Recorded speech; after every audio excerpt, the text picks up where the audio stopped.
This is the Bigger Pockets Podcast, show 195.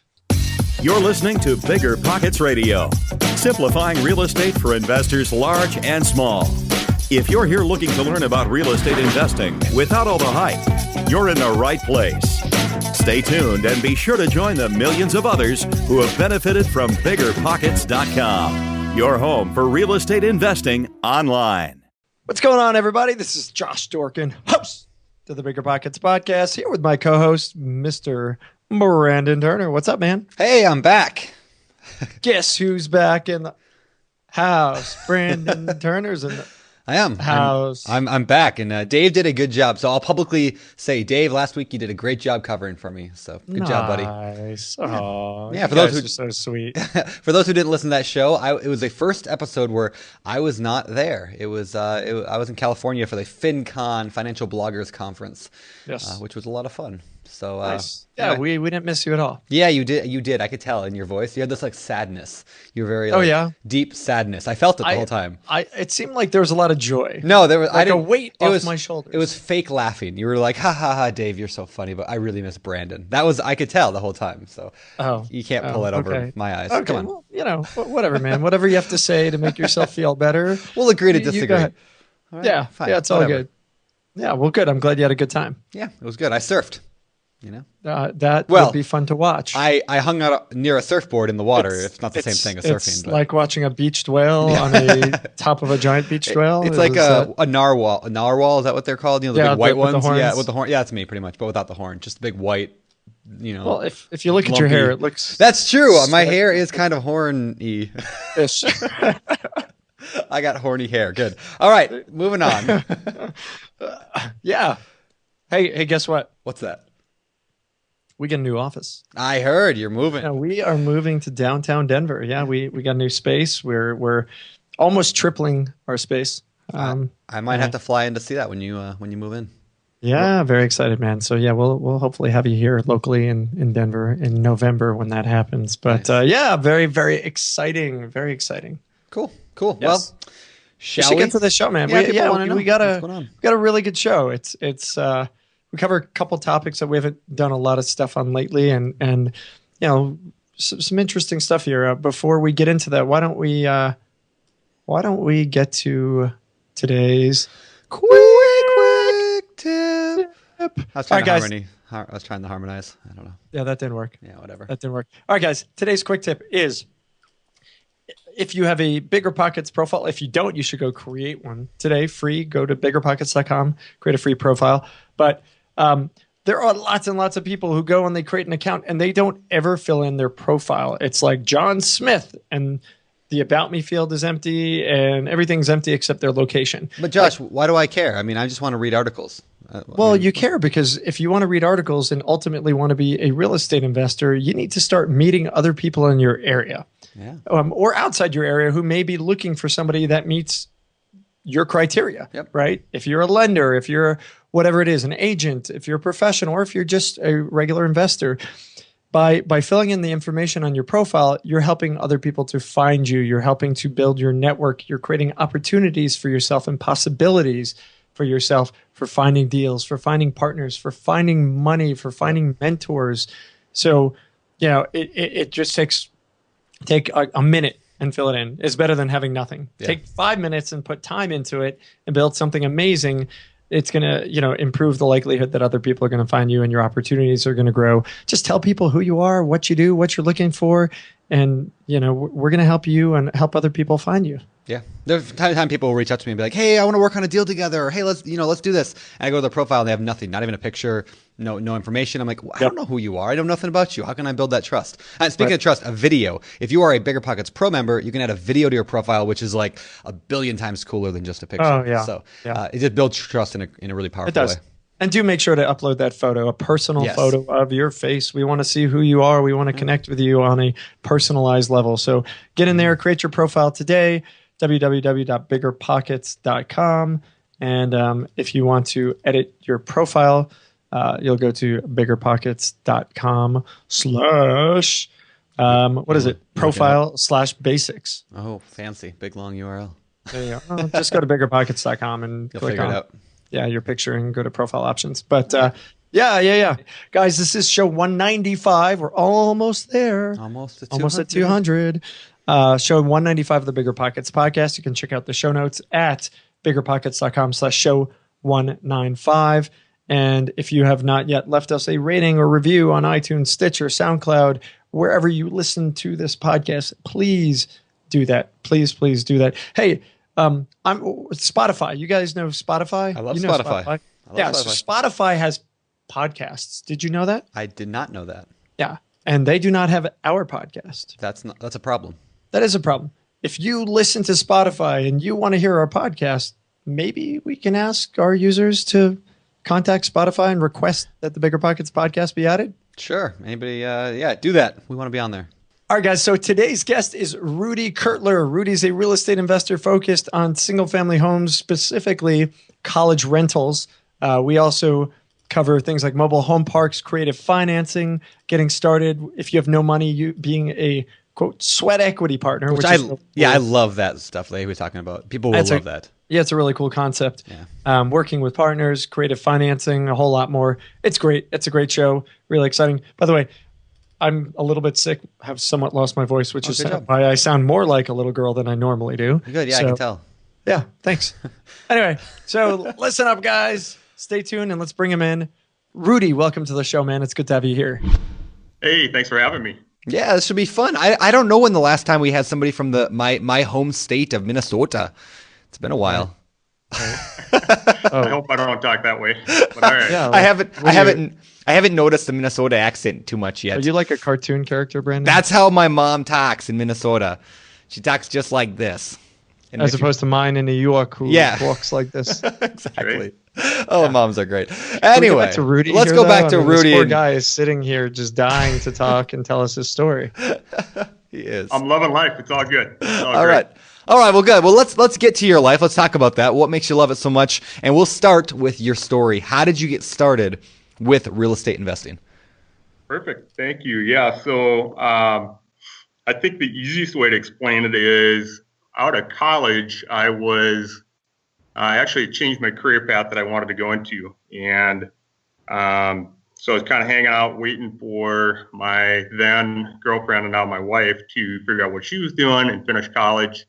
And while I was sitting around waiting and kind of going through a career change, I actually jumped myself into retail. So not real estate, but retail. And I've been in retail ever since. And the reason that's relevant is, in retail, at least in my particular example in my career, I moved around a lot in order to kind of grab some promotions and so forth. I moved, and so I rented quite a bit. And about the age of 26, 27, 28, somewhere in that time frame, I started regretting, to some degree, the amount of money that I was putting into rent without having a lot to show for it. And so that really kind of became the catalyst for me to start thinking differently. And while I did well in my career from a financial standpoint and making kind of making the salary, and then had the good fortune, I guess, to be earn some stock options and so forth, and did well in that regard. I began to think about, boy, is there another way for me to increase the speed at which I attain wealth? And that led me to having conversations with actually a couple of brother-in-laws of mine who live in South Dakota, which is where all my in-laws live. And, for me, living in the Twin Cities at the time, I didn't have the time or capacity personally necessarily, or I didn't think I did anyway, to start investing myself and do it in my backyard. But I was able to form a partnership with one of my brother-in-laws where he became the sweat equity partner in the business that we started, and we started getting into single-family homes in a college town. Nice. So that was the start. No, that's awesome. And you started by selling women's dresses, right? Al Bundy style? Absolutely. Well, shoes. Yeah. That was shoes, wasn't it? I don't even know what you're talking. Is that really? I don't even know I'm too young apparently. Rudy, seriously? Can't help you. Married with Children reference? Oh, come on. Okay. Oh, yeah. For sure. But no shoes. Come on. All right, fine. Jeez, come on. All right, so you're in retail. I'll give you a hint. See that? I do see that. Yes, there you go. Can we say that? Can we say that on the podcast? Big electronic chain, big part of a big electronic chain. Okay, so podcast, up to you guys. Oh, okay. So it wasn't your company. You just realized that, paying rent as a business owner doesn't necessarily make sense, and oftentimes, or you can make more money, obviously, or do better potentially through if you own it. owning. Yeah. Okay. Yeah. Gotcha. Yeah, absolutely. And so what was unique about it was when we started getting interested very heavily, I think when we moved from interest to commitment, I think there's a big difference between somebody that's just interested in something versus actually being committed to want to commit dollars and time and, additional resources to something. That was in about 2007. So we bought it absolutely the perfect time, which was spring of 2007. Okay. The market was at an all-time high. Yeah, great time to buy. It's a fun time. Yeah, it was awesome. So you're getting into bed with your brother-in-law, right? Which is family. With shoes, apparently. I don't know what you guys do in Minnesota, but brothers loving brothers or something. Yep. But you're in I don't even know what to say. Yeah. Just don't. Sometimes you just roll your eyes at Josh and move on. All right, you're in business with your brother-in-law. You guys had this transition, the interest to commitment. I want to talk about that a little bit because, again, I think it's probably the thing that people struggle with most. I think it's the biggest block of people who want to become investors who never do is because they can never overcome that. So how did you go from interest to commitment? What did you do to commit yourself, and how did that whole process take place? For sure. So, and part of that story is we had looked at a couple of different businesses to buy, and for whatever reason, I couldn't figure out how to make that work with his business that he was running and me kind of being long distance from where that would have been. We struggled at that, but through some family trips back into the state and being with family through holidays and whatever, we realized that the economy in that part of the state continued to do incredibly well. We realized that there was a significant upside. And we also happen to have a connection through him with a local realtor who was more of an investor than he was a realtor. So he knew numbers very well. He could speak the game from an investor standpoint, on investor language, versus just a sales standpoint. I think that's really important too, as you start thinking about how do you move into and what investors want, versus just being sold to and finding any old house. So anyhow, it was a fairly hot real estate market, just like probably anywhere at about that time. And but we did know that when we could start, we could feel pretty confident that the community was going to continue to do well because it was a strong college community, even though it's fairly rural relative to what you and I think about.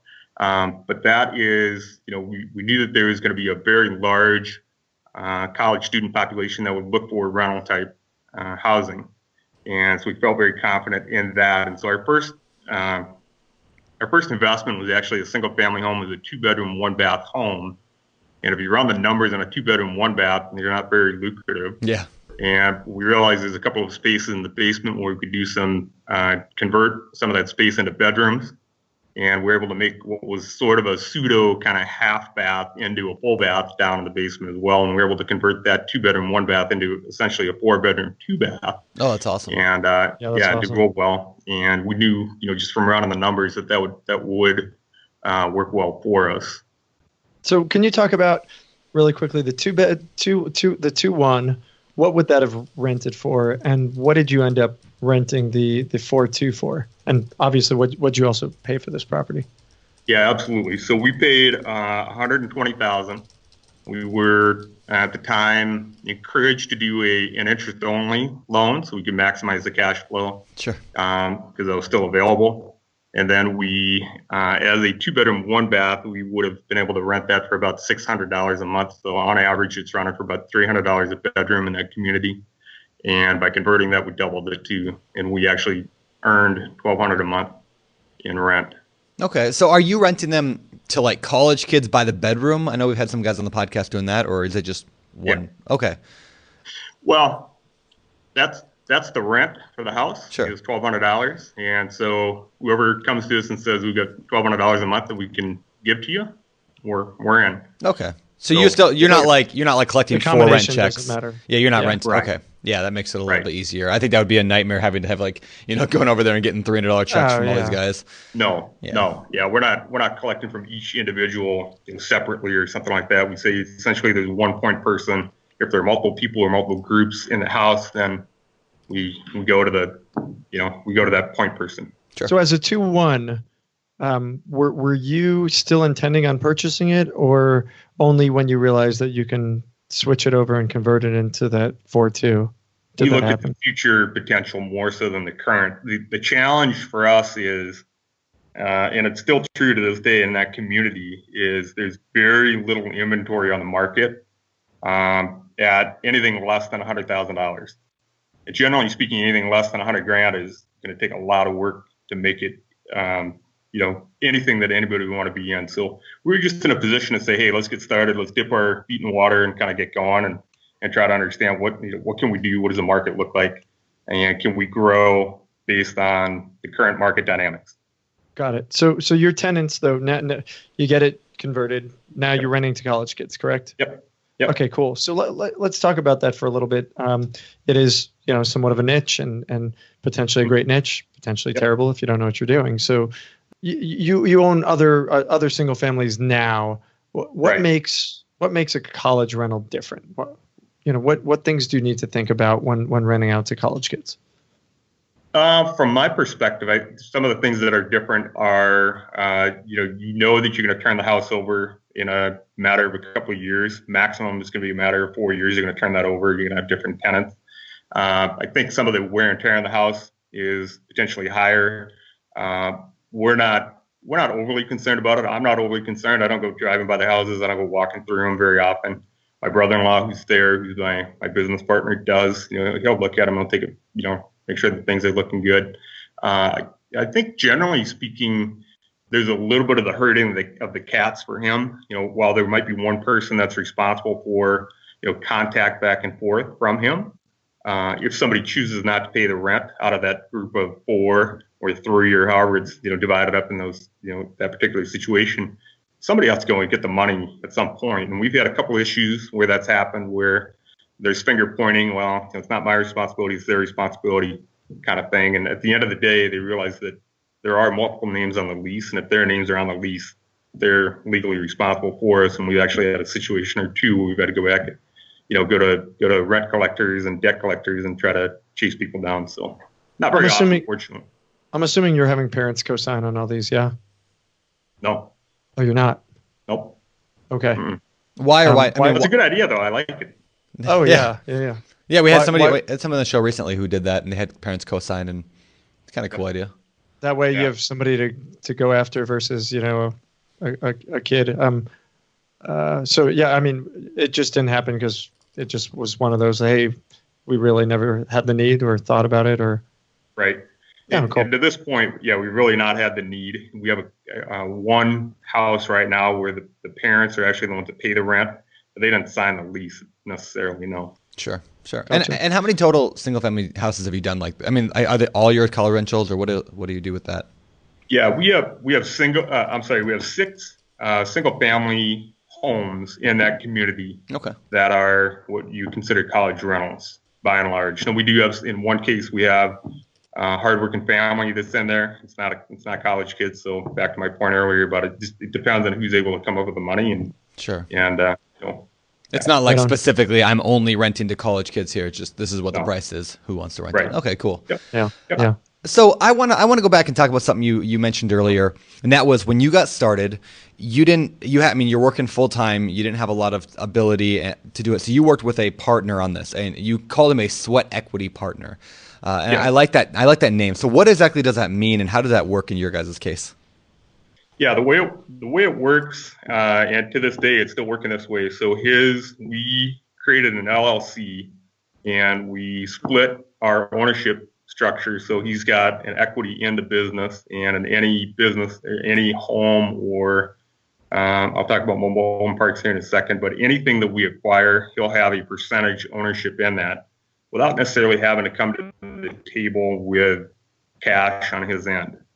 And so I became essentially the financing partner in the agreement, and he became the the face of our business in that community, where people would, when they needed to call him about renting something, they would go to him. When we needed to place an ad, it was him. If there was a, God forbid, there's a toilet that needed to be fixed, then that's, he'd take care of that. God forbid! God forbid! Nobody wants to handle toilets at 2 a.m., right? No, Yes. no. Well, Brandon likes doing that. I love toilets at 2 a.m. No, it's a lot of fun. Yeah, you know what I love about this is that like, this is like the other perspective. So a lot of people that are listening to the show don't have any money, but they've got some time. And other people have your problem of not time, but they've got money, right? Like this is that perfect, like if you can find somebody with your missing puzzle piece that, so if you're just getting started, if you're listening to the show right now and you're like, I want to get started with real estate, I don't have any money, find a guy like Rudy, find a family member, find Rudy, find a family member, partner, whatever, friend, interact on Bigger Pockets till you find somebody and work with them. Because I mean, it's such a fantastic way to put together a deal when neither person would invest normally. It's one of those like 1 + 1 = greater than 2, right? Yeah, I love that. So that's very cool. Good point, Brandon. Thank you. Welcome back. Man. Well, it's good to have you. Thank you. You It's guys not true struggled. what they say about you. You guys struggled with Dave last week, so No, there was absolutely lots no of struggling. Also, I heard my we were picture was brought good. up. I heard my picture was brought up on the screen. We're good. Whatever. Can we move on? We're moving on. All right. So Rudy. anyway, Sweat Equity No, Partners. it is the perfect balance. It is very I like cool. that. Yeah. I like it a lot. So That one more quick before we move on from that. Sorry. The other point I wanted to make on that was you invested at a distance. I mean, I got that question last night on a Bigger Pockets webinar is, what about flipping at a distance? And I mean, that was my answer to them was, well, I mean, yeah, you can maybe do it, but I know a lot of investors who have tried and really struggled with it. And if I'm going to do it, I'm going to invest with somebody who has boots on the ground. Even if they don't have money in the deal, I want them to be there, involved in it, because you have to have that person. I would agree. From my perspective, it's about trusting somebody, and it doesn't mean trust without inspecting. It doesn't mean trust blindly 100%. It just means you have to be able to trust that they've got very similar, if not identical, interests to what you have, and that they're going to make good business decisions at the end of the day. And we talk about some things quite often where we have different points of view in terms of how we want to handle those scenarios and situations, and that's fine. But we have an opportunity to talk those through and continue to move forward. How involved are you at a distance then from, I mean, if you're in the Twin Cities, Minneapolis, St. Paul area, for those who are not familiar with the lingo, if you're in the Twin Cities and this is in North Dakota, you said, or South Dakota? South, yep. Which town, South do you mind me asking? Just north of Sioux Falls. Oh, okay. Brookings. Okay, cool. So, I mean, they're not, what's that, 500 miles? I don't know. Maybe 200. Is it really that small? Okay, whatever. Yeah. So how often do you go out there? I mean, how often do you have to drive out there, or do you at all?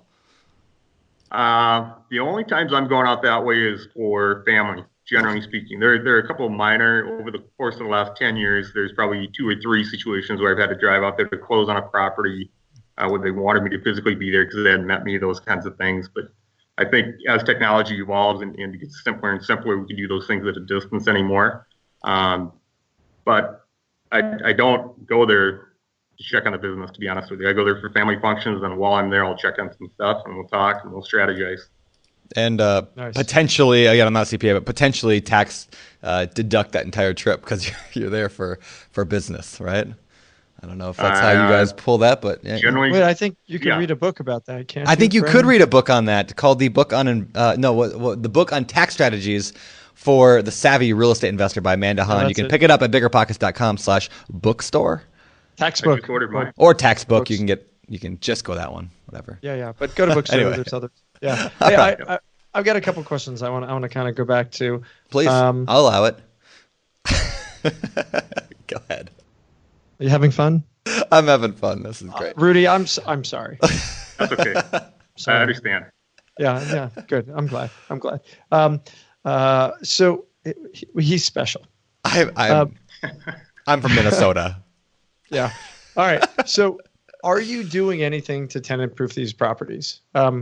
Being that they are college rentals, the 5 out of your 6 are college rentals. Are you, hardening the floors and walls? Are you, putting better materials in, doing anything like that? No. Heavy-duty carpet's probably about it. I mean, other than that, there's nothing unique or special that I would do for that house compared to, if I rented a family. No. Okay. And what would you what would you recommend to somebody who's thinking like, I live near a college town. This might be a good opportunity for me. Yep.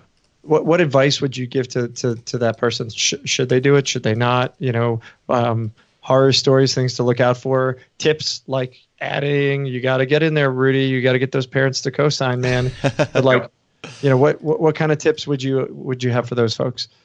Well, I think the first tip is to understand the market. Number one is understand what the current market is. So what is an average rental going for in your community? So is that, are they typically rented by, the cost per bedroom? Is that how it's typically done in the community? Doesn't mean you have to do it that way, but it gives you a starting point. And so I think where people would probably tend to get in trouble is going to be when they don't do those analytics and they don't understand the financials and they don't understand some of the things that, do I have enough in reserve in the event that the wheels fall off the wagon and I, somebody didn't pay the rent or everybody didn't pay the rent. Do I have enough in reserves that I can actually cover myself? So those are things that start asking yourself and understand that market specifically. Okay. And any kind of marketing that you're doing that's different? I mean, is it just billboards on the campus? Is it Craigslist? It's Craigslist. Amazingly, it's Facebook. And there's also a local community in the college itself. There's a virtual billboard, if you want to call it that way. You can post and put in that our homes are for rent. They're available on these dates. The only really unique thing that we learned was that in that particular community, about 55% of the homes that are in that community are rental homes, which actually puts a lot of pressure on pricing. And that's why it's so hard to find something that's at a real attractive price. So it's unique in terms of, okay, we'll pay a little bit more for it, but we want to understand how does that relate to what I can get in terms of a return. And I want to understand the entire market. Again, for us, in that particular case, our realtor happened to know because he was an investor, so he was able to help us understand some of the uniquenesses of the dynamics in that market. And that's what's important, I think, for any investor. And that's one reason why I think it's important to find an agent. I mean, your agent doesn't have to invest, but when your agent does invest, it's really helpful. Like when they get it, because it's a different culture. It's not like, oh, look at this cute little front porch. It's look at this cute little cash flow. And it's a different kind of a scenario there. So very cool. All right. No, that's great. And the reason you told us is because, we get people to tell things. I mean, it's like being on Oprah's couch here. It is. That's right. Yeah. Yeah. All right. Am I Oprah? Can I be Oprah? You can be Stedman. You can be whatever you want, Brandon. Okay. Whatever makes you happy, bud. All right. So I want to be Dr. Phil then. But anyway, moving on. Okay. So as long as I'm not Tom Cruise jumping on the couch, we're good. Okay. Working with family. I want to shift back to that. So you are working with family.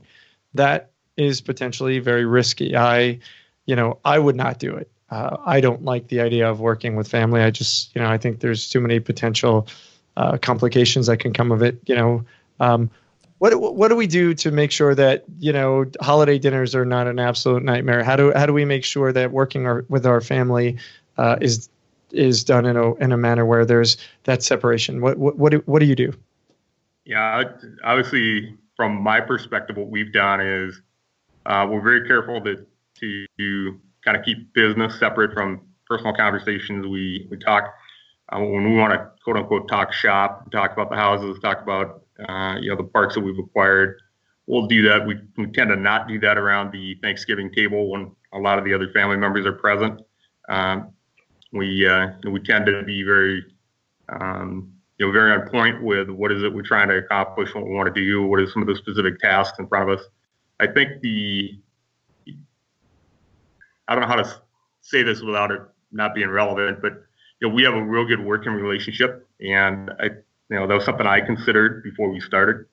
He is an entrepreneur himself, so that entrepreneurial spirit is important. There's no question in my mind of whether or not he's doing the work, and he has similar goals and similar aspirations around what we're trying to accomplish with the investments. I think those are conversations to have up front before you actually dive in and just do it. Yeah. And I'm assuming you guys have like a written contract between you. Yeah. Okay, cool. Yeah. So that would be my advice to anyone who's thinking about working with family is put the relationship in writing, write it down, make it a business agreement, business relationship, and keep all the personal stuff separate. Yeah. That's great. Oh, go ahead, Rudy. I was just going to say, we also try to be upfront and share numbers on a regular basis and make sure that, he's seeing what I'm seeing and I'm seeing what he's seeing. And we have those kinds of conversations on a regular basis. That way it's not, well, gosh, what is going on with the money? Because essentially the way we're running the business now, I still handle the money. I see I pay the bills and so forth by and large, and he still kind of handles that, the day-to-day focus where I'm really dipping my toe into it for an hour a week, 2 hours a week kind of thing. Okay. Cool. You had something? I was going to say, it feels silly sometimes when you're working with a close family member or a friend, because I work with a lot of friends and family, and it feels silly to be like signing this agreement. Like, why are we signing this stupid little agreement? Like, it feels dumb, but like, it is so important because you don't remember 2-3 years down the line, what exactly did we talk about? And then it just gets weird, and then somebody gets offended very easily. And so like, even if it feels dumb and stupid, and it's almost like humorous, like, okay, we better sign this document here. Like it's so important still to do. But if they don't want to do it, that's probably a pretty bad sign, right? I mean, I would think it means that they're not taking it seriously. Yeah. Right. Maybe they have different aspirations or different outcomes compared to you. Yeah. Or they're trying to screw you, You never know. Hopefully not. All right. Well, so what are you trying to accomplish? You said a few times, like, hey, what we're trying to accomplish. What's your goal? What are you doing here? Why are you creating this business? Where are you going with it? Yeah, for me, my specific situation is I want to actually just replace the income that I'm earning from my corporate job, my retail job that I have today, and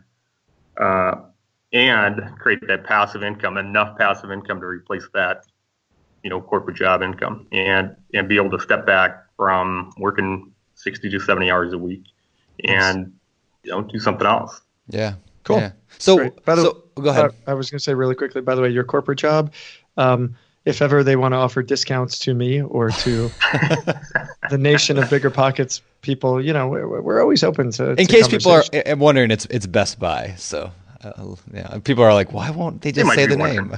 Yeah. I'll put a good word in for you, Josh. Yeah. All right. I know. You never know. I just say things, they come out and with no intention there at all. None at all. All right, so you're trying to build up this passive income, which a lot of people who are listening to the show are trying to do, right? Replace their income, whether they want to quit their job or not. It's still a really nice thing to have replace your income, basically. So one way that you're doing that, I've read in kind of the pre-notes here, is through mobile home parks. And we haven't talked about that since, it's been months and months, maybe even a year since we last talked to somebody who was doing mobile home parks.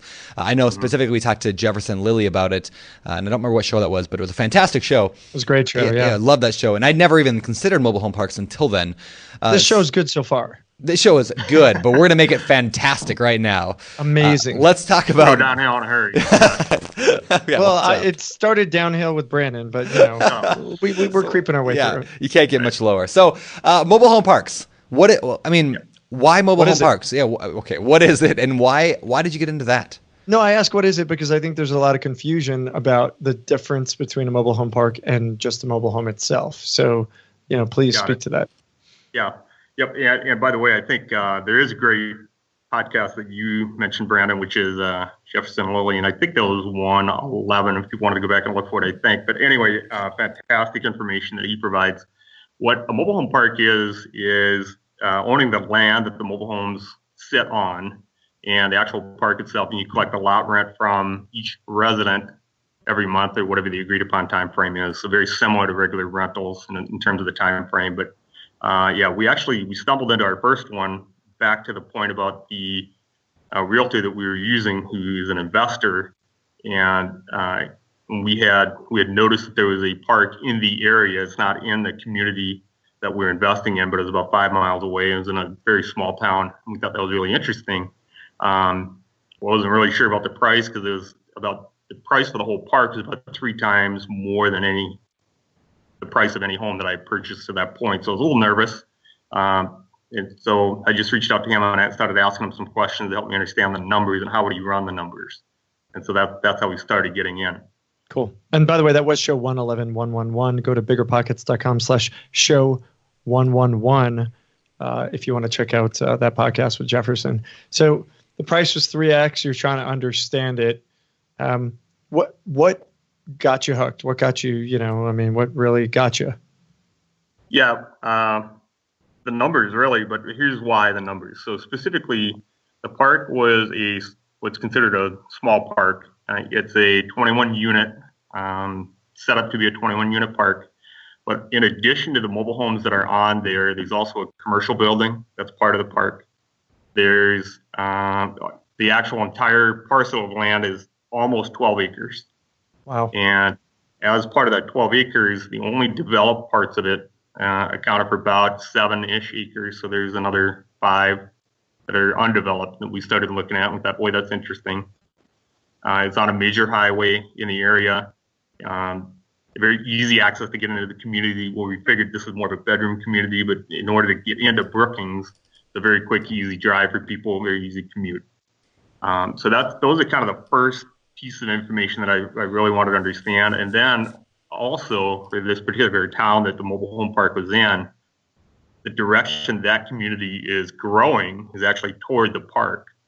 So in a matter of about 3 to 5 years, that park will be part of the city limits, we believe, if things continue to go, because they've kind of hit some natural barriers. There's a river on the other side of town, and there's some other, things that are preventing the city from actually moving that direction and growing and expanding. And so they're actually moving that direction. So we figure those are all positive signs and very interesting. Yeah. In addition to that, we actually looked at the rent roll, and we tried to understand what are the current rents set at. And even at current rents and current dollars, with all the units that are there, even if I was only able to collect, and then we used a round number, we just said, what if it was 75%? I could only collect 75% of the rents that are on the rent roll that were provided. Would I still be okay and still be able to make the loan payments and move forward? And then do I have enough in reserve that if that were to happen, can I cover myself for a couple of months? And so once all those boxes are kind of checked and we say, yes, and this looks good, then we started playing the what if game of, okay, great, where are current market rents for lots in Brookings where it's a little bit more competitive, and while it's only a 5-mile commute, could we be closer to those prices?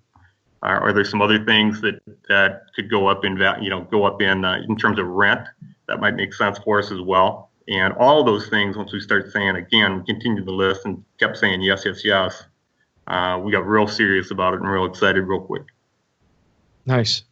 So I understand if you're a landlord in a single family, and you're going to raise the rent, some small nominal percentage, or if you're taking over a building, an apartment building, and you're turning it around, right? You're redoing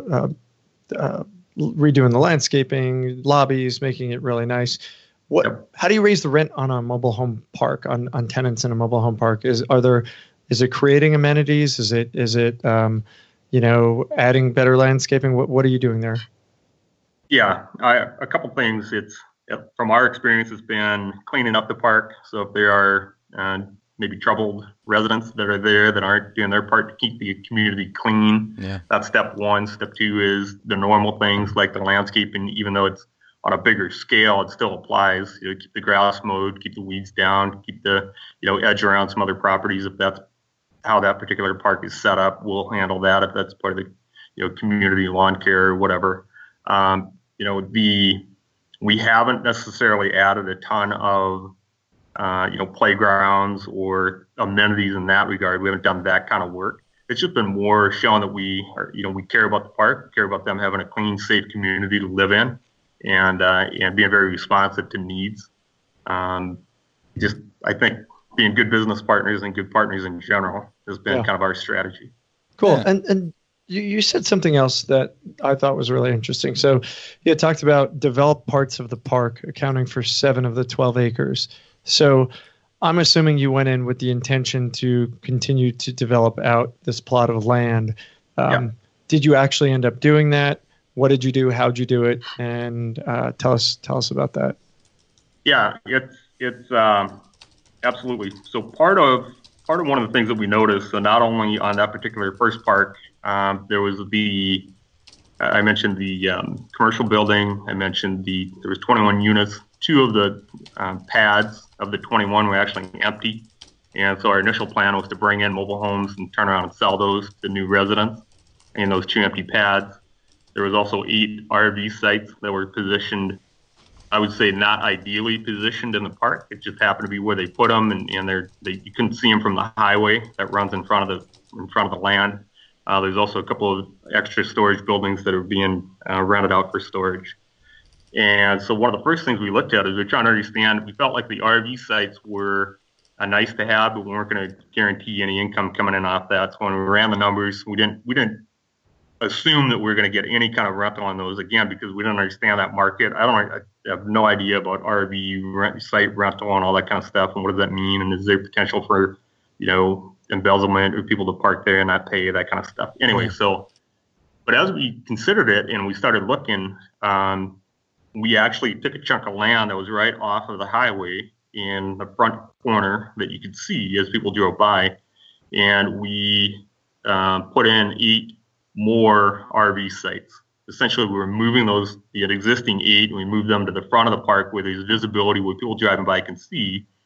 And then based on putting those units in, that cost us about, let's call it $2,000 per pad per site to run the electrical and run the utilities to it, and then put the gravel down and so forth, and put a little bit of landscaping there. That was about $2,000 per. That turned out to be just an incredibly lucrative move on our part. Just, kind of going on a little bit of a hunch and kind of what we have learned from the first 8, that move to move them to the front, because it created visibility very quickly and awareness. And people that have lived in that community for 30, 40 plus years said, boy, I didn't know you had RV sites. How long have you had those? And we actually have a waiting list now where the two pads that we were going to bring mobile homes in to, we actually rent it to long-term renters with RVs. So imagine transient construction workers, so people that are working on a big construction project and they need a place to stay. They don't want to stay in a hotel. In a lot of cases, they'll actually have their RVs that they'll pull with them, and they want to go into a spot and have the utilities paid for and get the utility bills in their names and so forth. And so those 2 mobile home spots we actually converted, and those have been RVs parked in there for 2 years. Hey, Rudy, what do you charge? You said $2,000 a pad to get them up to par, but what's the rent on that per night, I guess? Yeah, but it depends on how they want to structure it, meaning, if they're a daily, a weekly, or a monthly rate. So if it's daily, it's $25 a day. If it's monthly, it's $375, plus they pay the utilities. That's awesome. Okay. Yeah, and so you can see how the numbers work very quickly. Yeah, you make back your money in a year, or far less than a year. Wow. By about 9 months. Yeah, that's awesome. And we actually have, so once we kind of got that done, and people started realizing there's these RV sites there, we filled those RV sites up, actually filled the other 2 that I mentioned, and plus the other 8. We typically have about 6 out of those 8 rented on any given day. And we actually have, I think my brother-in-law was telling me he probably gets 1 to 2 calls a day looking for more RVs. That's awesome. Yeah. Wow. Yeah, that's very cool. We'd never had anybody on the show talking about renting out RV pads. Yeah. That's amazing. That's really cool. There you go. Yep. So are you've got other mobile home parks, correct? Yeah. Yep. And we're up. Are you doing the same thing with them, with the RVs? Well, each one is a little bit unique. We actually had, so I'll go to the second park, and the second park that we purchased was just north of the Brookings area. So very similar to other real estate in town. Most real estate in town is priced very high because the demand is high, the supply is low. But north of town, we actually found a mobile home park that had been sitting listed for sale. I think it had been listed for sale for 1.5 years at one point, and then it fell off the market for about a year, and was relisted and been sitting there for about 6 or 8 months. And I talked to a realtor about that, and he just tried, help me understand the numbers, help me understand that park, what's unique about it, what's unique about the dynamics, etc. And what we found was under market rents in the majority of that park. So again, we ran the numbers, same deal. We ran the numbers on, okay, at current rents, can we make the rent? Can we make the loan payment? Can we make sense of the numbers? And once we said yes, then that got us real excited, and we said, okay, great. Now what's the upside? What are market rents? How far below market are we? In most cases, we're about $50 per lot lower than the market rents should be. We also saw that the utilities were billed and paid for by the owner of the park. in general, those should be billed back to the residents. So there's more upside from a profit standpoint. Yep. And it was, generally speaking, wasn't in great physical repair. So again, similar dynamics to what we talked about over the other one. So we could come in and clean it up, make it a better looking community, repair a couple of roads, and in general, kick out some of the folks that were having a harder time keeping their property clean and make it look nicer overall and feel safer. And we did that as well. Nothing to do with RVs. Yeah, we didn't do anything with RVs in that in that particular park. So cool. For those people who did not listen to episode 111 with Jefferson Lilly, like, can you explain why would somebody even want to buy a mobile home park? What are the benefits of a mobile home park over a single family house? I mean, nobody grows up thinking, someday I want to grow up and own a mobile home park. Like, that just seems. They don't? Yeah, I guess not. Maybe you did. Kidding, right? So why'd you get into that? I mean, what's the benefits? Yeah, so I would say to a large degree we stumbled into it because my vision had always been we wanted to own apartment buildings, we wanted to own we wanted to own 18-plex or 36-plex or whatever we could get our hands on in that community. Unfortunately, the majority of those apartment buildings are owned by 3 or 4 families. Keep in mind, it's a smaller community. There's about 22,000 residents that live in that community. There's about 16,000 college students in the community, not part of that 22. So you can see how the dynamics are very strong from a rental standpoint.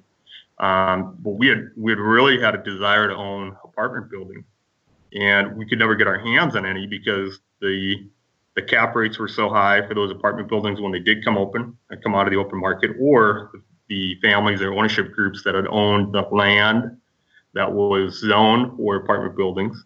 Was owned by those families and ownership groups already, or the apartment buildings themselves were owned by them. So we really couldn't, as a small investor, we couldn't crack into that. So we really stumbled onto the mobile home parks as another way for us to grow and find some of the exponential growth potential that's there that we weren't able to kind of get our hands on. So I would completely agree with you, Brandon. I would have said 5 years ago, I would never, or 4 years ago, would never have thought, hey, I'm going to be owning some mobile home parks, and now we own 4 of them. I would say probably the most compelling for the listeners for this show, the most compelling part to me is from a dollars invested standpoint. If I compare the dollars I invested in the 6 single-family homes compared to the dollars I've invested in the mobile home parks, I'm returning about 6 to 1 in terms of dollars. Wow. And I don't have the headache. Sorry, Josh, I thought you were going to say something. I don't have the headache of. Oh, I just said, wow. I was astounded. Okay. And I don't have the headache of worrying about toilets at 2 a.m. I don't have the headache of worrying about furnaces. And I don't worry about roofs in generally. There are a couple of homes that we still own in a couple of our parks. And certainly I've got those responsibilities. But by and large, I'm not worried about those things. That's the owner's responsibility. And we're responsible for keeping the community good. Keeping a good upkeep and clean and safe, and they're responsible for keeping their home to their standards. Yeah, I love that. So what about managing? I mean, are you managing yourself? Do you have a resident manager there? How does that work? Yeah, so I have essentially 2 different entities. So the one entity with my brother-in-law in South Dakota, we have 3 mobile home parks plus the 6 single-family homes. And in that scenario, in that situation, my brother-in-law is still the owner. And we have a couple of point people in each of the parks where we'll call that person if they can run and check on something for him. Okay. But by and large, he's responsible for make sure the park continues to represent what we want it to represent. Okay. And in I formed a new partnership with another individual who I've known for 20 years at the company that I work for. And he and I actually look for dynamics in a community that tell us or would indicate to us that there's going to be strength in the rental market for a long time to come. And I'm talking about Rochester, Minnesota. Rochester, Minnesota, for those that don't know, is home to the Mayo Clinic. Yep.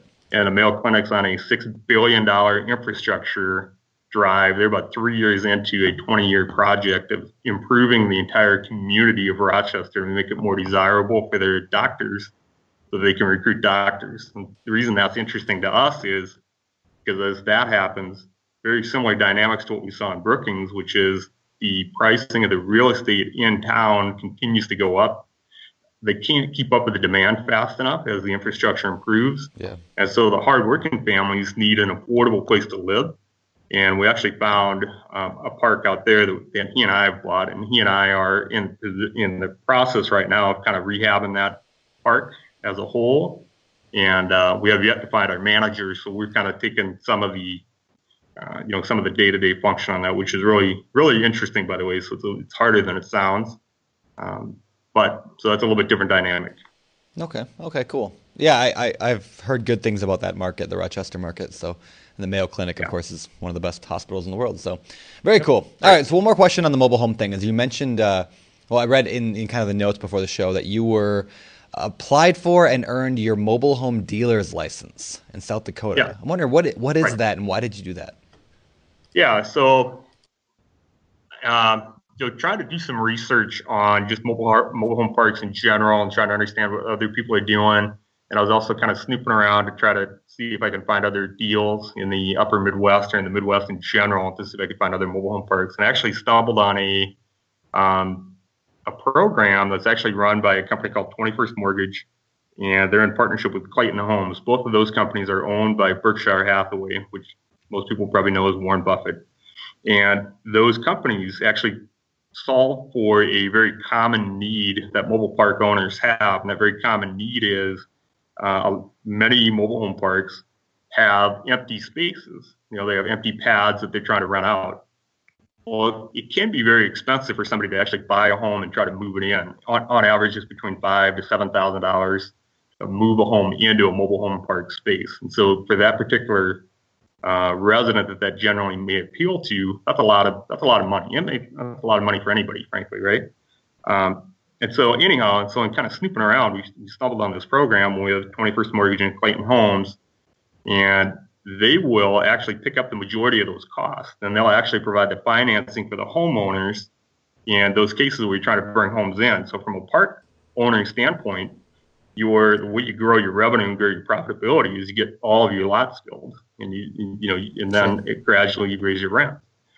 Well, so for us, we have a need where we have multiple spaces that are either we've got really old homes that we'd rather yank out of there and bring something newer in, so it appeals to somebody that's able to or willing to pay a little bit more. So that would be great.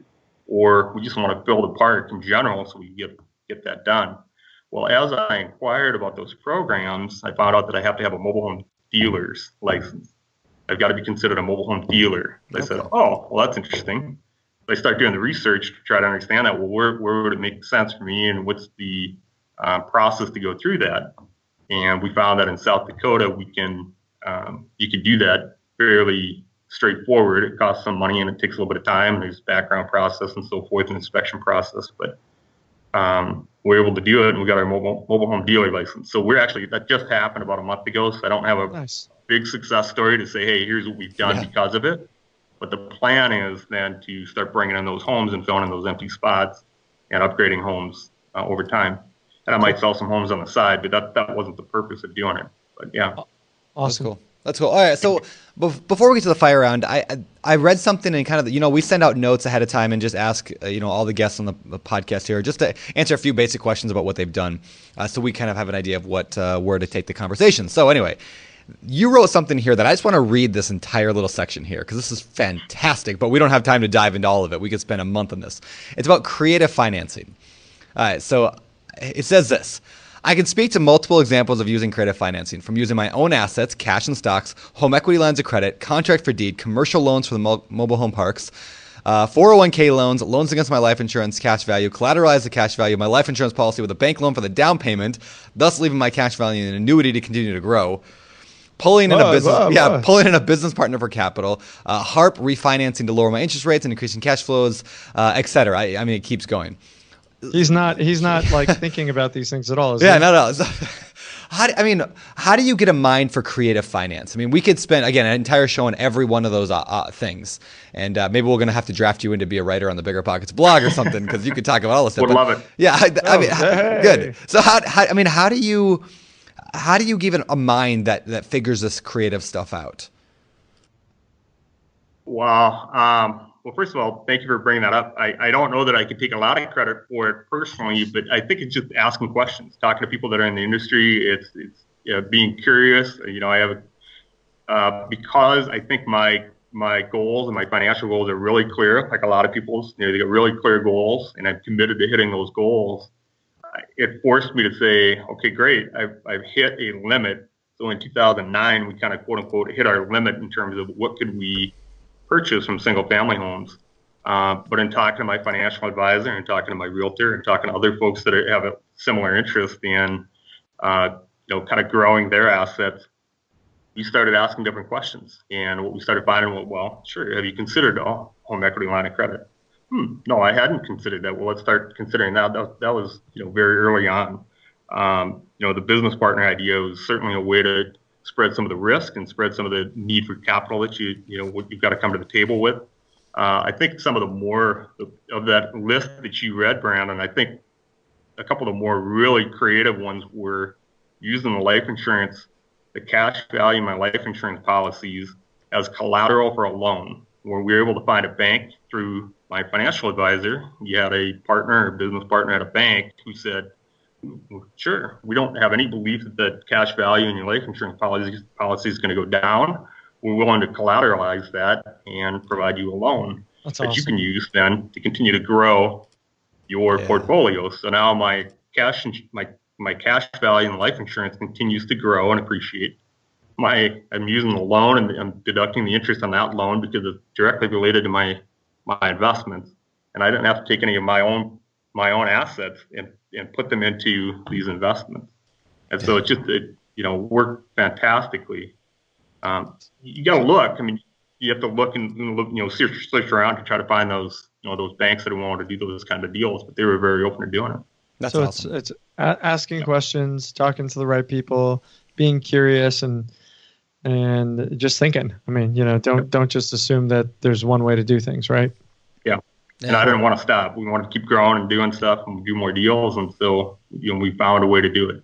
I think it just kind of comes back to that. One of the most famous lines at Rich Dad Poor Dad, which people quote a lot, is that don't say I can't afford it, ask how can I afford it, right? That curiosity of how do I make this work? So many people are like, oh, I got my 4 loans from Fannie Mae, Freddie Mac. They said I can't get any more, so I'm done. And they just stop, right? Like, it's so stupid. I'm like, there are so many ways to finance deals if you ask the right questions. So I love that you said that. Don't call people stupid, Brandon. Come on, I didn't say people are stupid. The situation's stupid. Listening to a bank say you can't get any more and then just never doing anything. That's stupid. But if you don't know otherwise, if you're not a listener of Bigger Pockets, if you're not a listener, if you're not asking questions. Yeah, you're I mean, stuck. You assume that people who are in these positions know what they're talking about and have all the answers, and I think isn't that the whole point of the show? I mean, the whole point of Bigger Pockets, right? I mean, this show is like question stuff. Yeah. Don't just take a no for an answer and find a way to do it. If I could share a quick thought on that, I would say I've learned more in the last year since I've been kind of part of the Bigger Pockets community than I feel like I learned in the entire 9 years that I was doing it on my own. And That's awesome. And I know that Sweet. Some people may not realize that the wealth of knowledge that's available on Bigger Pockets is amazing. And I think you guys just do a fantastic job bringing that to light for people. So appreciate it. Take a look. Yeah, dig around. If you guys aren't digging around, dig around. So. Very awesome. cool. I love to hear that. Love it. All right. Well, that's a good way to wrap up that segment of the show. So let's shift gears here and head over to the world famous. It's time for the fire round.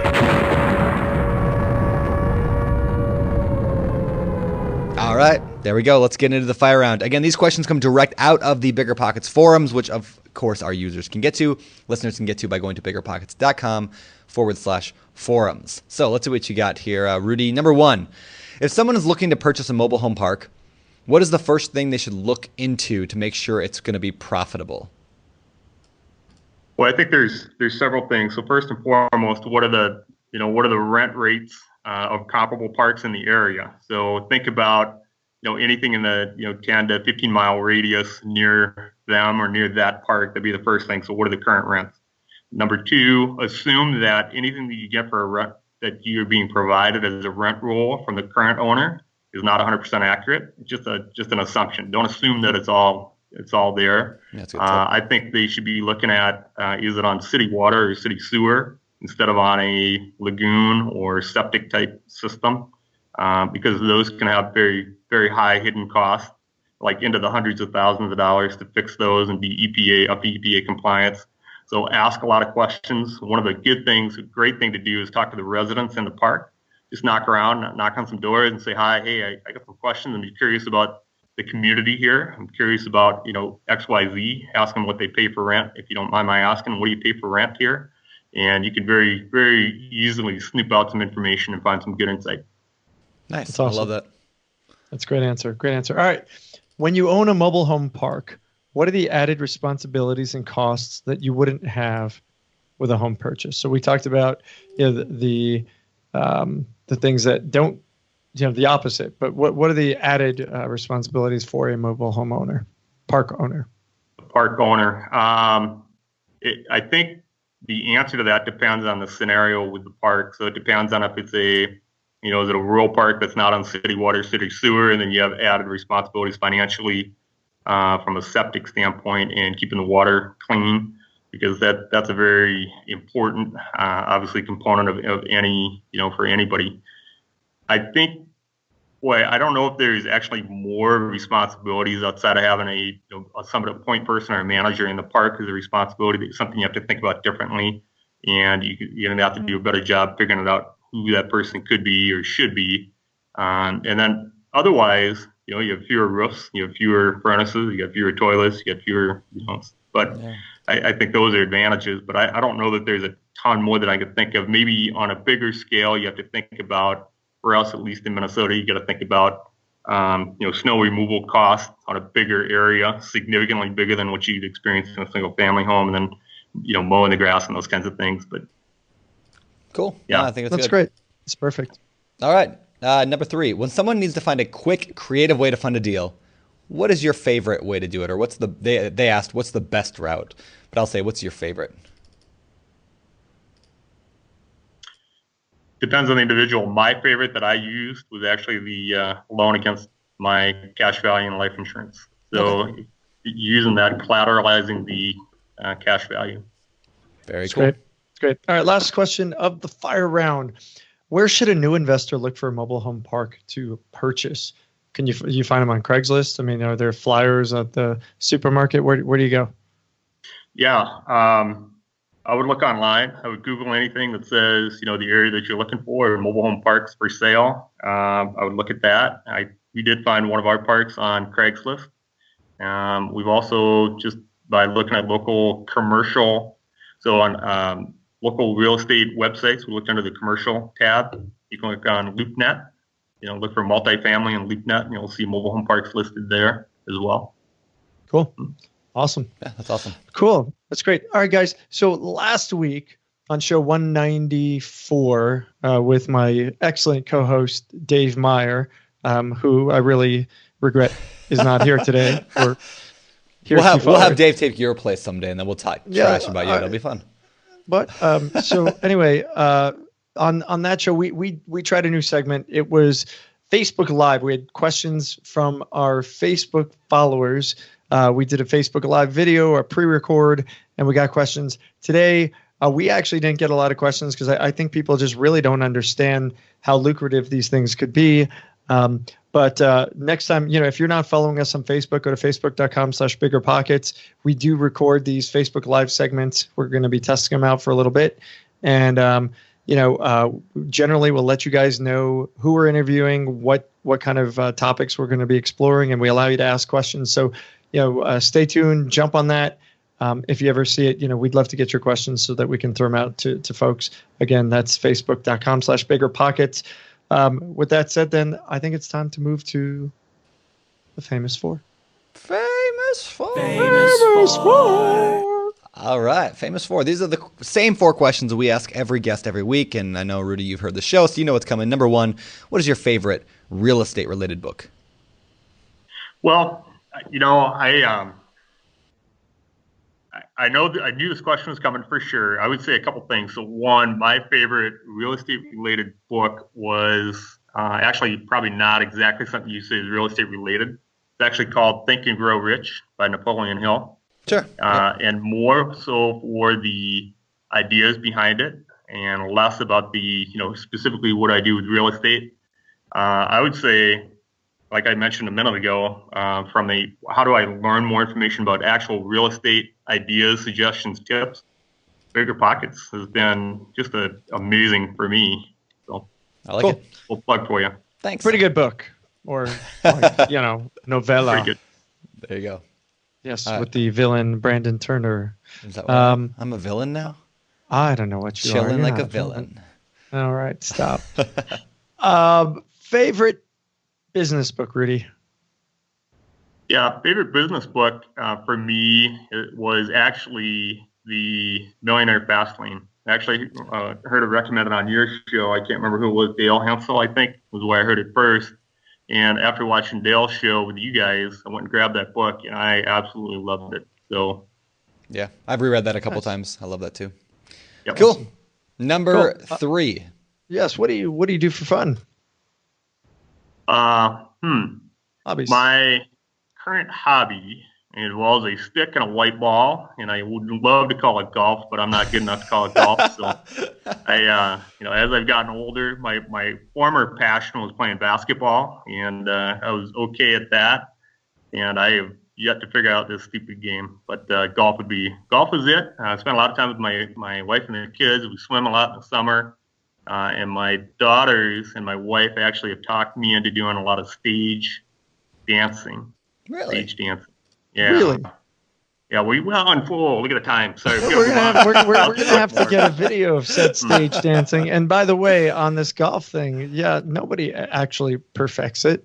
So good luck spending the rest of your life trying a game that sucks. Right. So yeah, good for you. No, Nice. Do you have a I cap? stay far away from golf. I like golf actually. I'm trying to pick it up more often. But do you have a cabin up north like everyone in Minnesota seems to have? No, I don't. I don't either. I put the pool in the backyard because I don't want to have to drive up to the cabin every Friday night and the drive home every Sunday night. That's smart. Yeah, you don't want that traffic going up north on a Friday night. Hey, yeah, weird cultural thing happening here. Can we finish this? All right, we're moving on to the last question. He said dancing, right? Yeah, there was something about dancing, but I can't hear you. All right, question number 4. Rudy, what do you believe sets apart successful investors from all those who give up, fail, or never get started? Yeah, I think it's the difference between being interested and committed.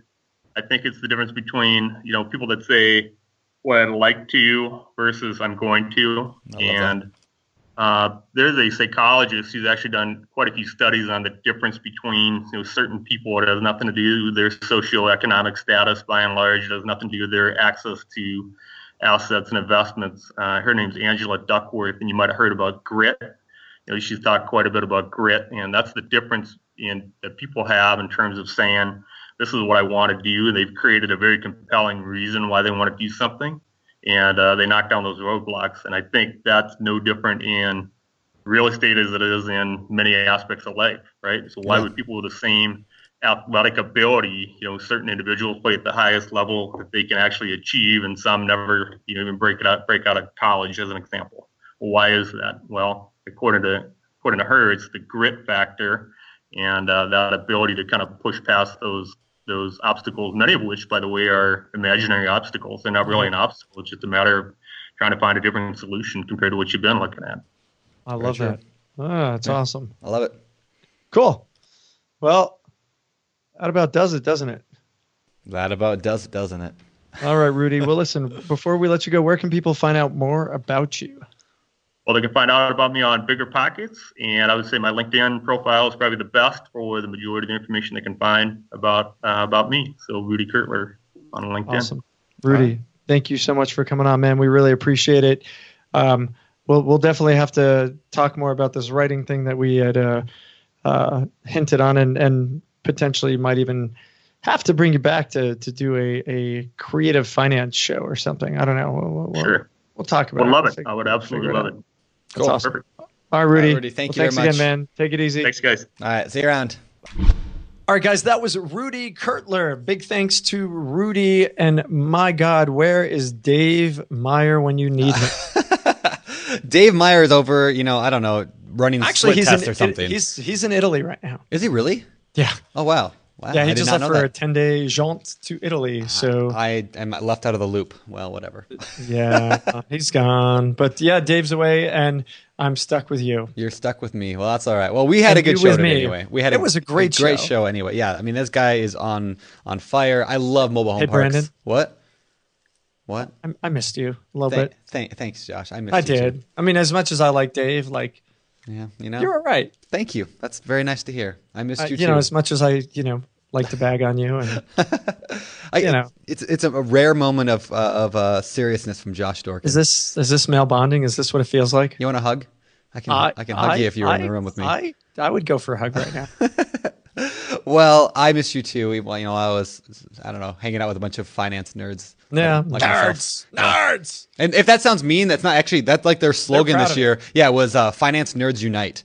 I don't know. I love it. Yeah. It's not me. No, they consider themselves nerds. We consider ourselves nerds. But yeah. Today, I mean, Rudy's awesome. Yeah, I love that idea that he started. We talked about the sweat equity partner, and from both angles, right? If you've got money but no time, find somebody who's got no money and got time, and vice versa. Like, it's such a good way. That's that partnership thing we talk a lot about. It is. Yeah, it's a very cool way to invest. Yeah. Well, Yeah. Hey, I'm watching a new show, by the way. what are you watching? Designated Survivor. It's on my list. It's my number one show to watch. I haven't started it yet, but It's interesting. It's interesting. I mean, you know the concept, right? yeah. And Kiefer Sutherland's just like the coolest actor since 24. But Yeah, I read reviews. People are like, whatever about it, but I don't know. It's just it's fascinating and frightening as hell to think about. And they dig into some stuff. You're like, oh God, what if this happens? Like this is horrifying. oh wow, Yeah. crazy. I will. I'll check it's that pretty out. good. Yeah, you should check it out. What are you watching these days? I just finished all 8 Harry Potter movies. Yeah, Interesting. I think my daughter just finished book 6. She's Nice. reading them. those are scary books. They get scarier and scarier. They are, and she has nightmares. So You should have her watch the movie. That'll be even better. yeah, Yeah. Anyway, Harry Potter, huh? Harry Potter. I read the whole series of books, and now I had to watch all the movies. And You'd never seen the movies before? I'd seen the movies, but I watched the movies first, then I read the books, and now I rewatched the movies. Ah, So now I'm kind of on like a fantasy kick. I think I'm gonna go start the Chronicles of Narnia next. I haven't read those nice. since I was like more 12. children's reading. Good for I you. know. I like those books. Yeah, They're good for you. Easy, I'm happy really- books. Like if they have more than like 7 letters in a word, I just skip it. Why yeah. read those? Yeah, why bother? I got bother? you. Why I bother? got you.